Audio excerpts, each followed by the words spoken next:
At this point, this situation is becoming comical. You would think if you had an actual doctorate degree that you'd be able to pronounce the word properly. It's not doctorial, it's doctorate or doctoral. Like that's the degree. I've never heard anyone holding a PhD or pursuing a PhD or pursuing a PsyD or any other kind of doctorate degree, an MD, a JD. I've never heard anyone pronounce that word the way she just pronounced it. Cheyenne Bryant appeared on The Breakfast Club, where she was asked a simple question by Lauren LaRosa about whether she could provide proof of her doctorate. Instead of showing any documents, Bryant said she did not need to prove anything to anyone, explaining that her responsibility was to God rather than to other people. And it's not even that there's no records, that I don't. The school had a third party that carried the records only for a limit of 2 years. So it's not me, it's any student that attended Argosy. But again, it doesn't, how can I say it? It doesn't affect me because if I chose to go get a license as an LMFT, I have my master's in marriage and child therapist, I have my hours. I can just take that and say, hey, let me submit these for licensure, and I want to go sit for my exam, and all I have to do is study. I don't need a doctorate in counseling psychology to go get licensed as a therapist. That's what we're all missing. I've earned the title, I have multiple degrees, and I'm not going to prove anything to anybody. My obedience is to God, not to people. And so as long as I'm in His will and I'm serving and I'm doing His His word, my sheep will know my voice. Even the sheep in wolf clothing. That is not my battle. But with the questions that are out there, why not provide the proof? When someone asks for proof of your qualifications and you respond by quoting scripture instead of providing clear answers, many people see that as a warning sign rather than an act of faith. That is exactly why comedian DL Hughley has spoken out, and the discussion has quickly spread across social media.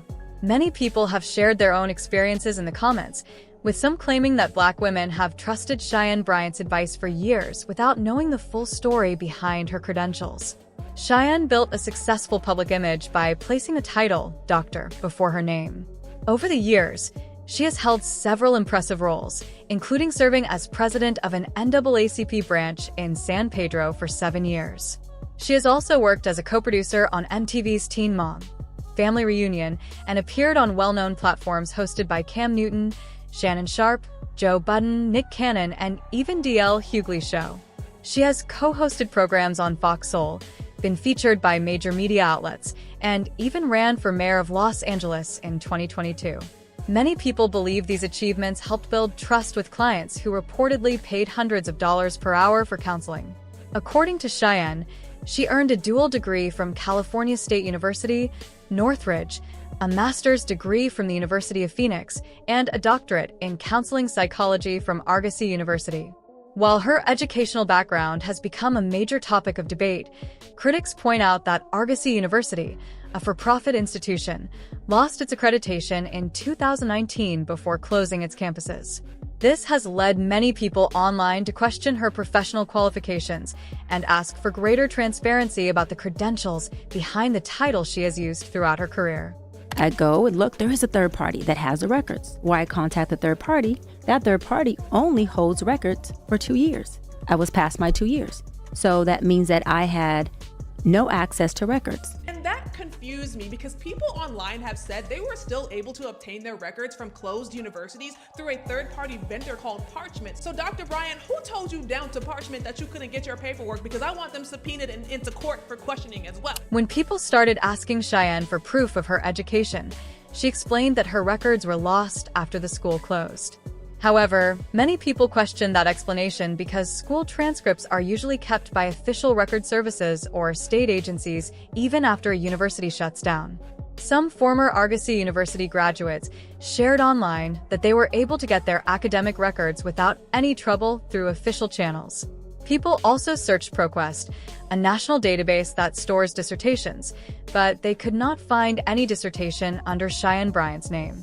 In addition, she is not licensed as a psychologist or a therapist in California or any other state.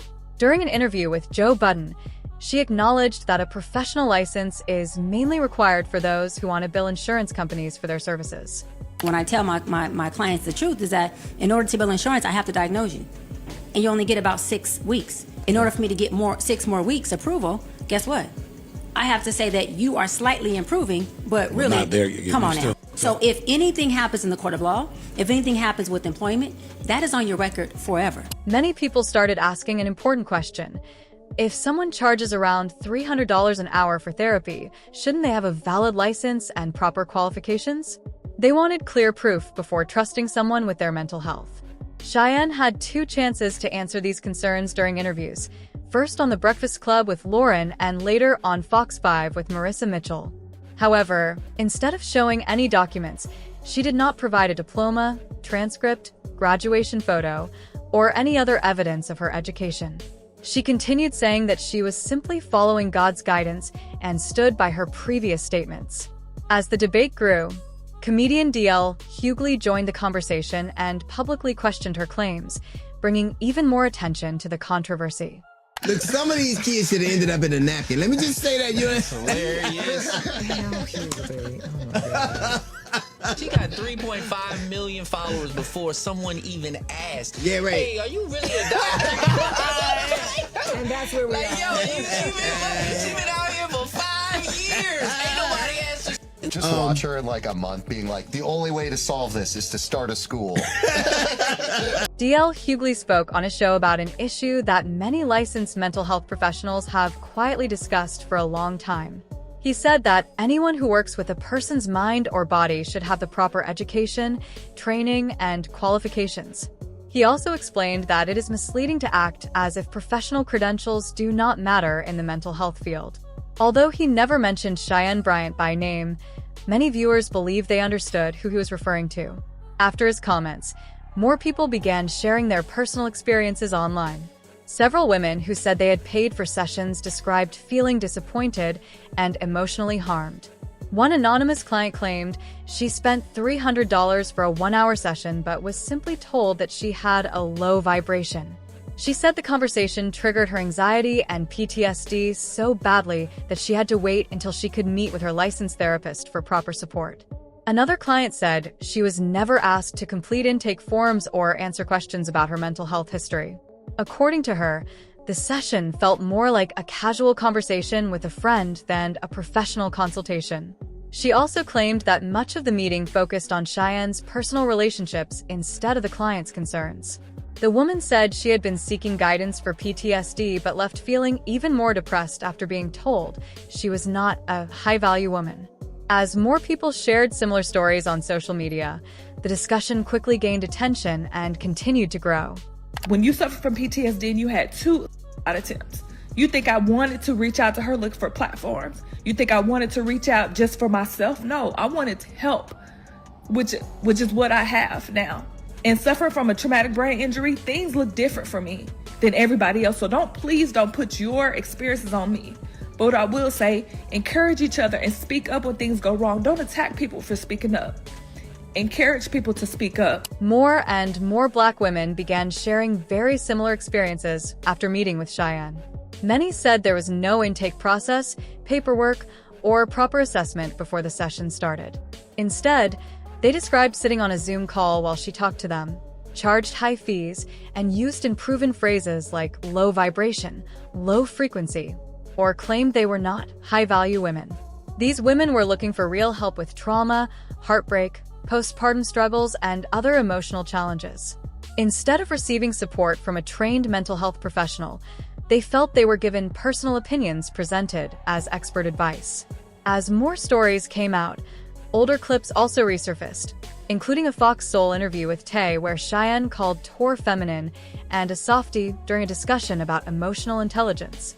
Critics pointed to this as another example of behavior they believed did not match the image she presented to the public. Because you're acting very, very gentle, very soft, and very feminine. She's trying to trigger me. She's trying to say, you're gay. Because I'm upset that she broke protocol for the millionth time? Soft and very feminine. I'm very feminine, she says. I'm not proud that I lost my cool. But even though I was upset, I remained focused on the issue. Your interrupting is making it impossible for me to do my job. And we had a whole meeting about that. She's attacking my manhood. I'm not your wife, softie. I'm not your wife, softie. Again, with the attempted emasculation. Brooke Bailey from Basketball Wives publicly shared that she had been doubtful about Cheyenne for a long time. She said she first became suspicious during the Jackie Christie era and believed something did not seem right. Sandra Rose also criticized Cheyenne and reminded people about her appearance on one of the show's most chaotic episodes. During that episode, Cheyenne presented herself as a mental health expert while speaking at an empowerment lunch, which has since become part of the ongoing public discussion about her credibility. That's fine. Just know that I thought it was tastes and classes. I don't care what. So if you ladies would like to come have drinks after, you don't have to come. I'm definitely going to come. I'd love to have I'm definitely going to come. That's fine. But we're not going to do this here at this event. Okay, well then don't do what you did again either. Hello? We're not going to do this here. Hello, at this event. what? She needs to go. No, she you're needs to going go. nowhere. She needs to go. Gina, get her out of here. Don't nobody can touch you. What? This got real ratchet real quick. And as people looked deeper into the situation, more troubling details began to appear. Licensed mental health professionals started speaking out on social media, openly criticizing her claims and questioning her credibility based on their professional knowledge and experience. Dr. Cheyenne Bryant is committing wire fraud, in my opinion. Drop the doctor or provide proof, because what you're doing is wire fraud, and each instance is punishable by up to 20 years in federal prison. And an instance is not your website. It's not the one website and that's one count. Each time a person hires you because you induced them to by calling yourself a doctor and a psychology expert when you are neither of those things, each time someone hired you is a count of wire fraud. 20 years each. A licensed nurse shared a post on Twitter saying that it is not ethical to charge people for mental health services without having proper, verifiable training. The message quickly gained attention because many professionals agreed that people offering therapy or clinical mental health care should have the education, licensing, and qualifications required for that kind of work. Several therapists also explained that intake forms are not just a suggestion. They are an important legal and professional requirement that helps protect both the client and the provider. Many qualified Black women in the mental health field also joined the conversation. They pointed out that they spent years studying, paying for college, completing supervised training, and passing licensing exams to earn their professional titles. Watching someone receive the same speaking opportunities, media appearances, and public recognition without following that path was frustrating for many of them. They argued that the issue was not only about money, but also about opportunities that could have gone to people with verified credentials. Supporters of Cheyenne Bryant responded by saying that official credentials are not the only way to help people. Some compared her to Maya Angelou, who is often called Dr. Angelou because she received honorary doctorates rather than a clinical degree. Others said that mentors, life coaches, and trusted community members can also make a positive difference in people's lives. However, critics argued that there is an important distinction. They said that if someone presents themselves as a doctor, charges professional-level fees, appears on platforms as an expert, and publicly uses that title, people naturally expect that person to have earned the appropriate academic and professional qualifications. Because of that, many questioned why the requested documentation had not been provided. The debate quickly spread across social media, where many users shared strong opinions. Some claimed that Cheyenne Bryant had effectively admitted she was not a licensed doctor, while others believed she was being judged too harshly. The discussion continues to divide public opinion, with many people asking whether she should still be referred to as Dr. Bryant, or if the recent controversy has changed how her title should be viewed.